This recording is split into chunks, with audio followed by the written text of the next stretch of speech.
അയൽവാസിയുടെ കോഴിയെ പിടിച്ച് കോഴി ബിരിയാണി വെച്ച് അവർക്ക് തന്നെ കൊടുക്കുമോ? Okay set.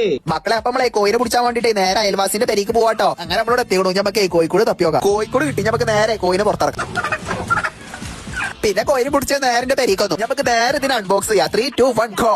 ഇതാണ് കോയിന്റെ കാല്. കോഴി പുള്ളി അല്ലാടാ പെടക്കോയുണ്ട്. മുട്ട നമുക്ക് ബിരിയാണി ഉണ്ടാക്കല പരിപാടിയൊക്കെയാലോ. അത് ഇറച്ചിട്ട് നല്ലോണം കേൾക്കുക. പിന്നെ കുക്കർ അടുപ്പത്തേക്കുക. സെക്കനാട്ടിന്റെ സുത്തமான നല്ലെണ്ണ, വെങ്കായം, കല്ലുപ്പ് കിട്ടിയില്ല, പൊടിയുപ്പൈ, അരച്ച മുളക ചാന്തേ, ഇഞ്ചി പൂണ്ടേ, കണ്ണു പൂട്ടി ഇളക്കലേ, മംഗള കർമ്മം മഞ്ചളിൽ ആരംഭിക്കല, മുളക് പൊടിയേ, നാട്ടുമല്ലിയേ, എല്ലാം കൂടി ഇളക്കലേ, തക്കാളിയേ, ഈ ഇലന്റെ പൗതിയേ ഇളക്കലേ, നേരത്തെ ഇളക്കി വെച്ച ചാതനേ,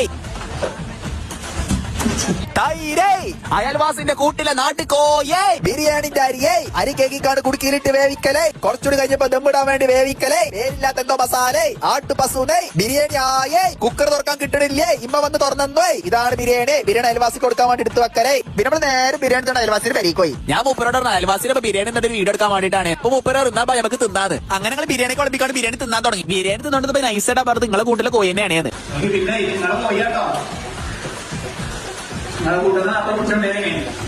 അത് പറഞ്ഞേക്കുന്ന മൂപ്പർക്ക് സങ്കടമായിടാ. പക്ഷെ ഇതിലൊരു ട്വിസ്റ്റ് ഉണ്ട്. ഞാൻ കാണിച്ചാൽ മൂപ്പരെ കോഴിക്കൊരു കുഴപ്പമില്ല. നമ്മൾ ഉദ്ദേശം വെച്ചാൽ ഇങ്ങനെ ചെയ്യുമ്പോൾ മൂപ്പര് എക്സ്പ്രഷൻ കിട്ടാൻ മാത്രം. അപ്പൊ ഇതുപോലെ ടാസ്ക് ചെയ്തായിരിക്കും. Tata bye.